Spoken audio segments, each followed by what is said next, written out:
One of the real important things that they do is they are indicators of stream health. So we can look at mussels and kind of see how things are going. And that brings up an interesting set of questions is what are the dangers? What kind of things affect freshwater mussels? What kind of things are problematic for them? And there's numerous things. It's not just one particular thing that gets them and nothing else does. But one thing is pollution runoff from various sources. Siltation is another one that's a big one. Impoundment, as in where people put dams up, either big ones or small ones, block the flow of water, and then that creates a different environment, changes the hydrology of the mussel habitat, and so a lot of mussels don't or can't adjust to that, so that causes problems with them. And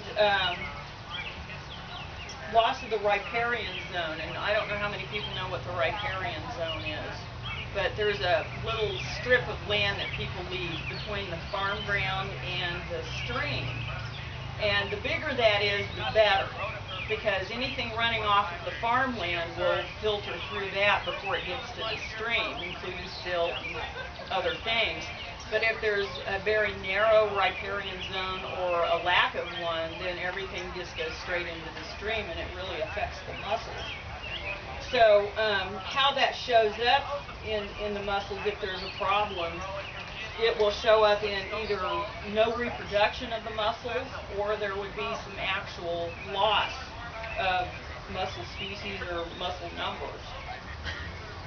So I've got some shells here. Some of these mussels have very colorful names. This one is, they all have scientific names, but they also have common names too. This one is called pink paper shell, and it's pink and it's kind of thin. This one is called a wabash pigtoe, and if you have an imagination, you can figure maybe it looks like a pigtoe or something. And then this one is called a white heel splitter. And that may have a good reason for that one because of the fact that when they are living, they're situated into the substrate or in the stream bottom about like this.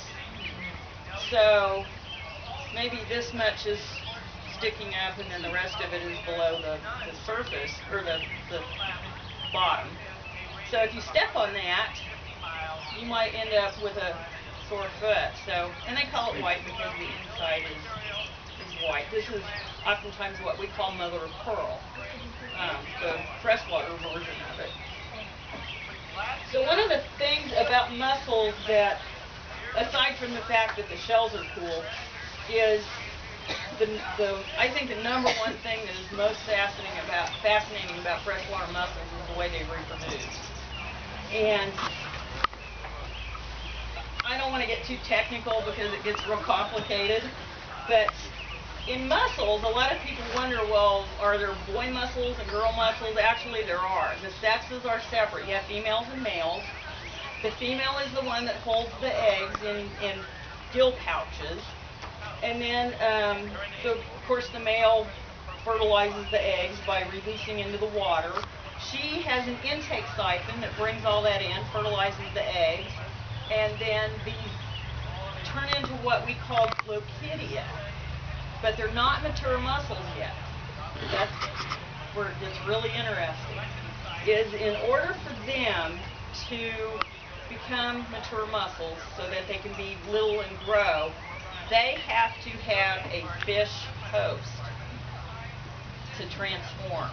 The little mussel fertilized eggs have to get onto either a fish's gills or its fins to transform into what we know as little baby mussels that can then grow up.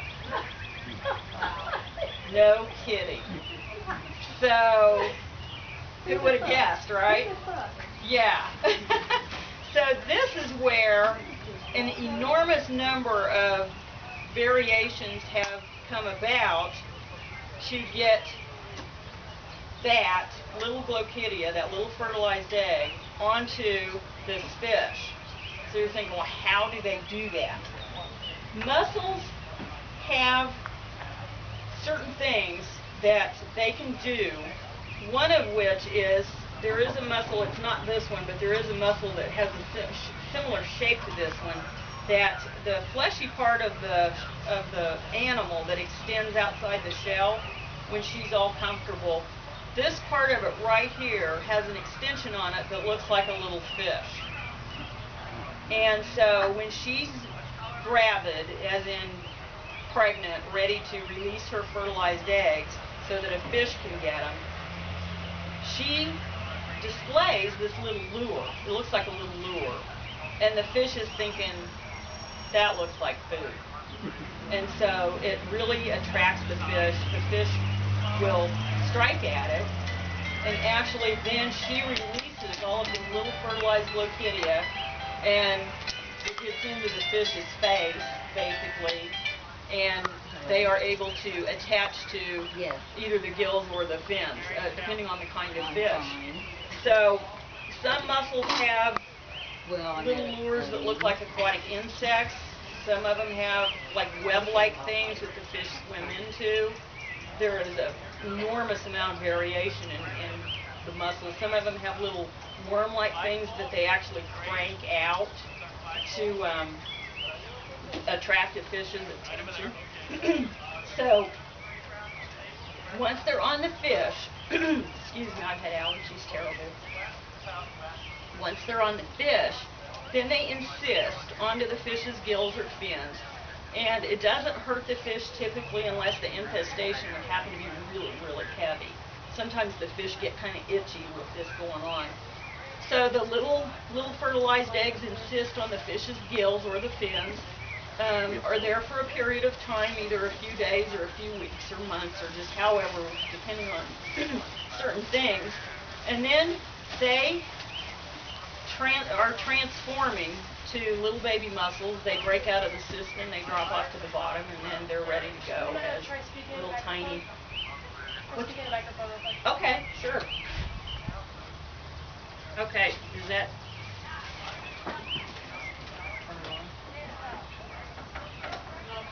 It is off.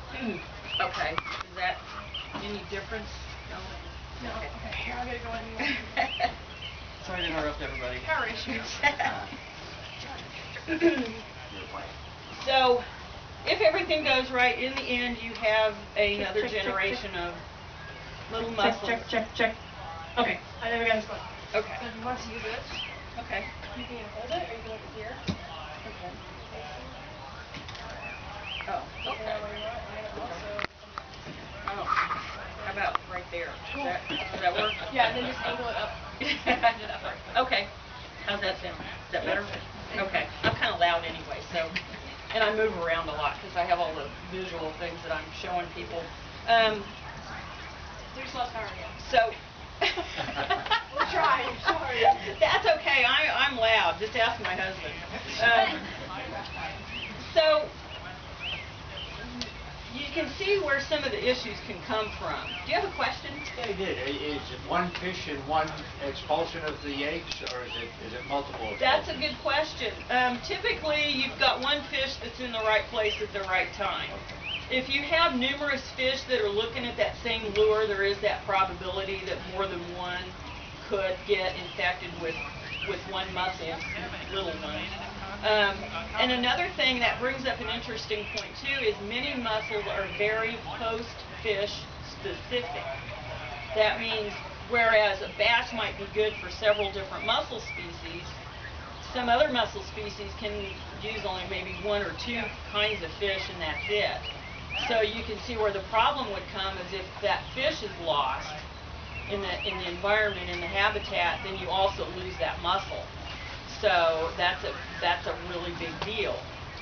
So habitat is everything, environment is everything, stream quality is absolutely everything. So, and that's what's so cool about the Flint Hills is because you have all of this untouched area that is cleaner and more pristine than what a lot of places are. So that's a big plus for the mussels is to have those clean streams and good environments. So, and what I wanted to do too is kind of just open up to questions just a little bit. If anybody else had any questions, because this is your chance. Okay? If you catch a fish, can you anything on the fish? I don't know if you can see them. Brian, you really can't see them with the naked eye that well, can you? I'm sorry, I wasn't listening to your question. The little cysts on the gills, you can't really see them as well with the naked eye. You can see it, but it's not real. It takes magnification, Right, to really clear pretty it. decent magnification to see them. But And you need to know exactly what they look like. right, yes, it does help to make sure that that's what you're seeing and not some other.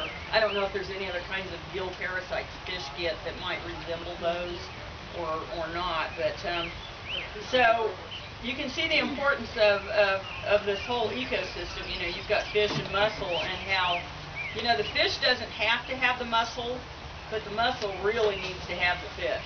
That's kind of the bottom line with it. So it's really pretty cool. And How do they attach themselves? that is a very good question. The little Glochidia, they're kind of shaped like this. They're very small, and they have hooks that when they get onto the tissue, they will actually close shut and clamp onto it, and then the fish's tissue takes care of that kind of encystment situation and makes a little cyst around it. So yes, they do have little claws, kind of little hooks to hold on to. That's a good question. The fin ones have more of a hook than the gill ones do, because the gill tissue is a little harder to clamp onto than what the fin tissue is more hard to clamp onto than the gill tissue would be. So that's a good question. Freshwater mussel edible.